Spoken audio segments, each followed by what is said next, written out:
Ngayong araw mga ka-gel, meron tayong ayusin ito. Yung Starcoby na brand. Isang Bluetooth speaker mga ka-gel. Yan naman yung sira niya mga ka-gel. Yung sinasabi niya mga ka-gel, umuugong daw. So alamin natin mga ka-gel kung ano yung umuugong. So bago natin to simulan, intro lang tayo.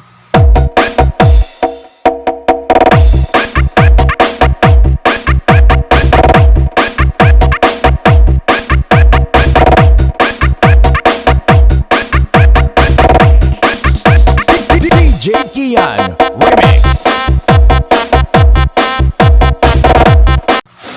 Yan. Buksan na natin ito mga ka-gel. Galing naman pala ito sa Marvel namin na brands. Yan.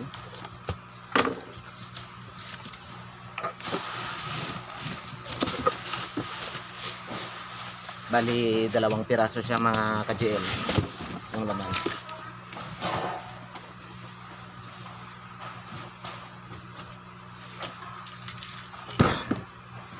Ito na siya. So, try na natin mga ka-gel. Ayun. Umugong mga ka-gel kung narinig nyo. Yun. Meron siyang power pero umuugong siya mga ka-gel. Yan. Yun. Yun ang sira niya mga ka-gel. So, diretso na tayo dito sa amplifier niya. Dito tayo magbubukas.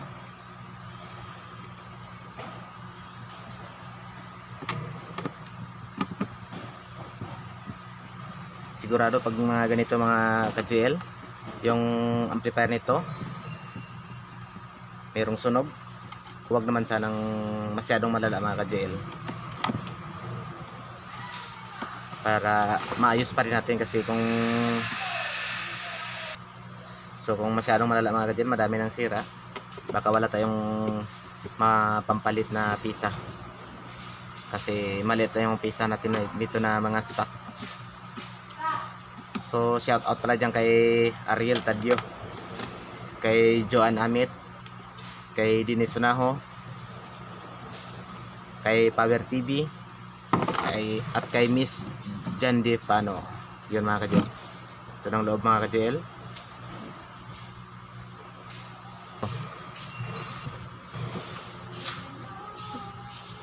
So dito na tayo dito mga ka-gel sa power nya. Tatanggalin na natin to kasi pag ganong sira mga ka-gel, talagang sa amplifier power nya yun. Kaya dito tayo mag-ayos mga ka-gel. Yan. So yun, pump na natin to mga ka-gel.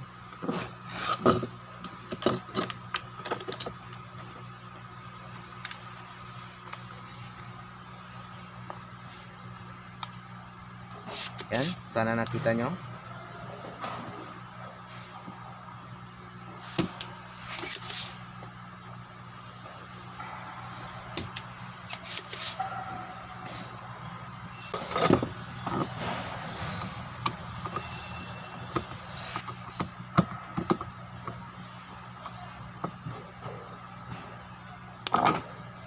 Yan mga ka-gel. Tester natin ito mga ka-gel kung meron pang okay sa kanila.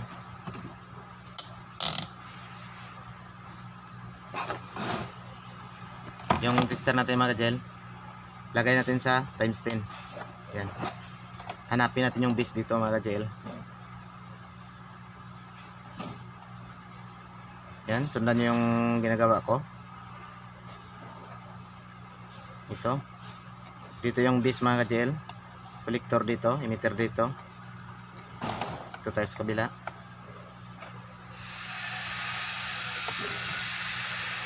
Yan. Ito mga ka-gel, siguradong sira ito. Yan. Kita natin yung isang sira. So ito naman ka-gel, tingnan natin baka nag-change value ito. Yan. Lagay natin yung tester natin sa times 100 key. Basta sa pinakataas nyo na adjust na kwan. Yan. Baliktad din natin. So ito mga ka-gel, okay pa ito. Yan. Para diretso nyo, dito kayo sa collector at saka emitter. Yan. Pwede rin naman mga ka-gel, pag sanay na kayong gumamit, kahit na hindi na kayo dumaan dito sa times 10, idiretso nyo na sa times 100k. Tapos yung hanapin nyo lang yung collector at saka emitter nya, idiretso nyo na, tag-tester yan. Ganyan lang, baliktaran nyo lang, yan, baliktaran. Pag hindi yan tumakbo mga ka-JL, okay pa yan. Pero pag yung printer mga ka-JL, pag pumunta dito, sobrang laki na, yan, sigurado mga ka-JL, sira na yan. Kakaroon ito ng output na malaki. Sira ito mga ka-JL pag umabot dito. Pero kung mga dito lang mga ka-JL, konti lang dito, mga kahit dito pa sa 30, okay lang yan mga ka-JL. Mag-andar pa rin yung amplifier natin. Pero pag dito mga ka-JL, siguradong puputok yung mga speaker natin o amplifier natin. So tandaan nyo lang yun mga ka-JL.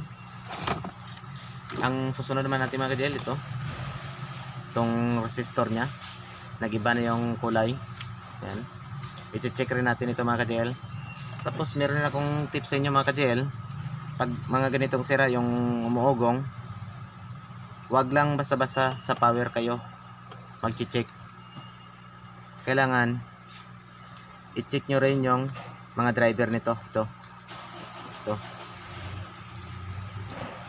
Ito kasi yung mga ka-JL, yung bago ngayon, ito na yung input driver nya, 45 bit yung number, yung walang paa. Pero yung mga sa dati mga ka-JL, ito pa rin yung ginagamit. Yan, tag 5 piraso o 6 na piraso. Ito yung mga, basta dito lang kayo mga ka-JL mag-focus na mag-ayos, wag na doon sa iba. Kung halimbawa ito, kasi ito mga ka-JL mono lang ito. Pag stereo yon mga ka-JL, pag sa left lang yung sira, doon lang kayo mag-ayos mga ka-JL. Wag na doon sa right, doon lang kayo sa left. Katulad nito mga ka-JL, isang amplifier lang sa loob ng 2 speaker yung dinadala. Dito lang kayo mga ka-JL mag-repair, wag na doon sa iba. Kaya ito, i-check natin tong tatlo na to. Kasama na rin tong resistor, baka nag-change value ito mga ka-JL.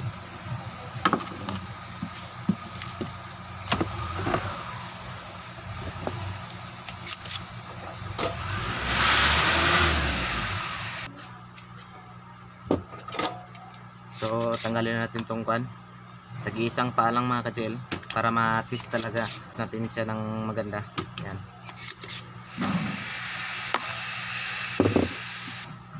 Pasensya na kayo mga ka-JL, ang ingay talaga dito sa bodega namin. Pero okay lang yan. Sana naintindihan nyo yung trabaho natin.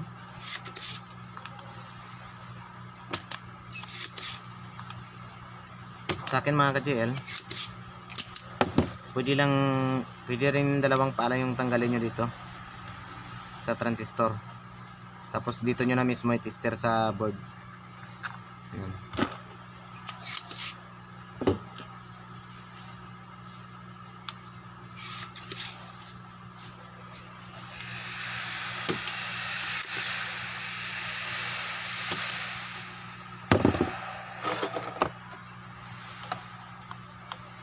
Yan.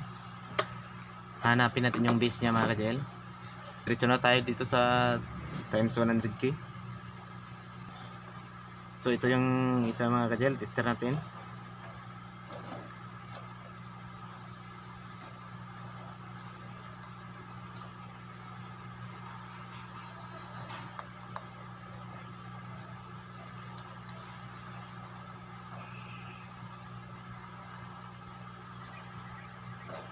So itong isa mga ka-JL, okay pa ito, pwede pa ito. Yan. Dito naman tayo sa kabila mga ka-JL.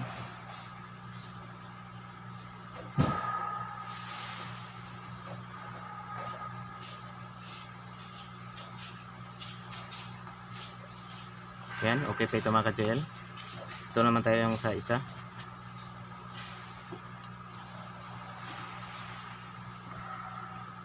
Bali dito sa yung base nito mga ka-JL sa gitna.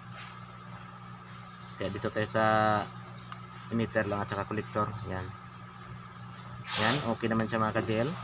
Okay itong tatlong transistor natin. Sunod naman natin itong resistor natin. Yung tester natin mga ka-JL, ilagay lang natin sa times 1. Dito tayo sa resistor. Resistor fuse pla ito mga ka-JL. So yan, okay naman. Dito tayo sa kabila. Yun mga ka-GL, okay naman tong resistor fuse natin. So solda natin balik mga ka-GL. Okay naman yung transistor natin. Okay naman din yung resistor natin. Yan, balik na natin. Bali, ito na lang yung hanapan natin mga ka-GL. Bali ito, sana nakita nyo yung number. Hindi, kahit nga ko mismo mga ka-GL, wala pa sa camera ito, hindi ko masyadong makita yung number. Pero ito mga ka-GL, yung papalitan natin, isang piraso lang, yung sira nito. So hanapan ko muna mga ka-GL. So meron na tayong nahanap mga ka-GL ito.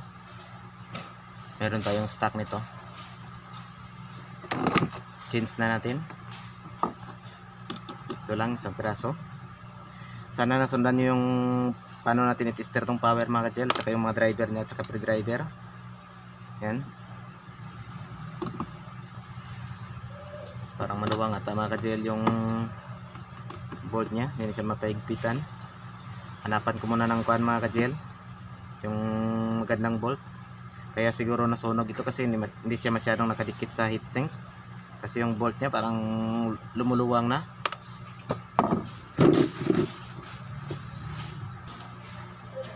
So, tayo nakita.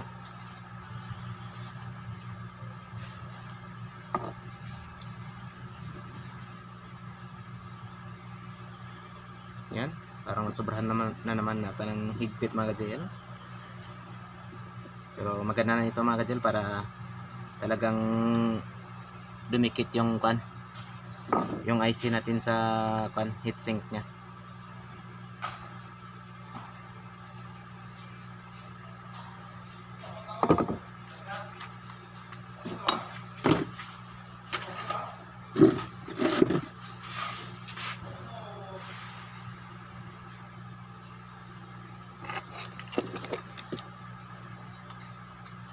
Sa mga may gustong magpabili dyan ng mga speaker, yung mga kaparehas din sa mga video ko, yan, sabihin nyo lang, comment lang kayo, bilihan ko kayo. Mga mumurahin lang mga ka-GL, pero maganda naman yung quality mga ka-GL. Kahit China made siya, pero subok ko naman ito. Minsan lang man ako maka-repair naman ganito.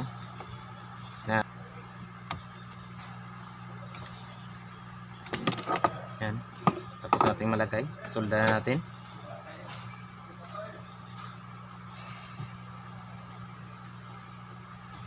So ganito lang yan mga ka-GL. Ingatan nyo lang mga ka-GL na pag magsolda kayo dito, wag lang madikit sa kabila. Siguradong puputok yung amplifier nyo mga ka-GL. Masasayang lang. Yan.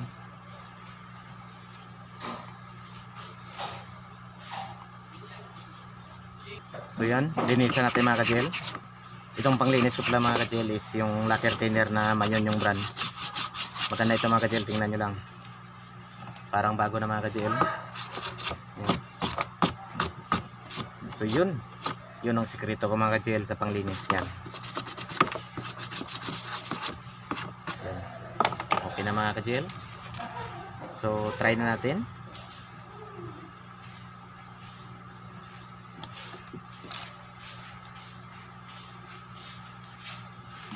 Yun, try na natin mga ka-GL. Subok na natin siyempre. Yun, wala nang ugong mga ka-GL, nagpa-power na siya. Yan. So select natin. Ayun, okay na mga ka-GL. Successful yung ginawa natin. So lagyan natin ng USB para mas maramdam niyo yung tunog niya.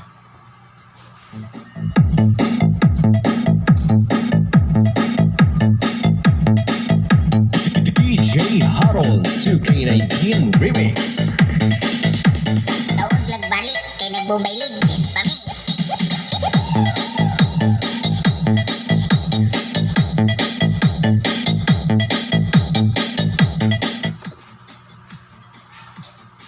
So okay naman yung power natin mga ka-gel, hindi naman siya umiinit, normal naman.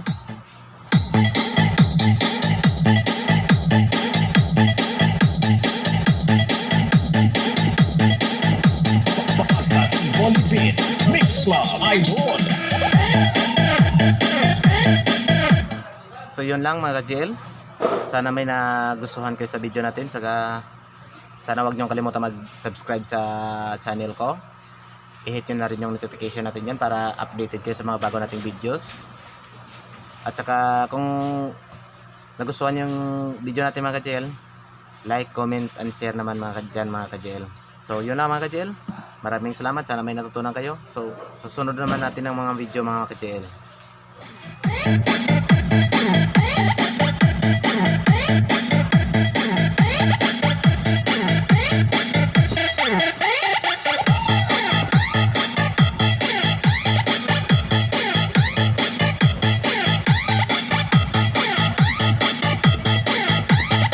DJ Harold 2K19 Remix.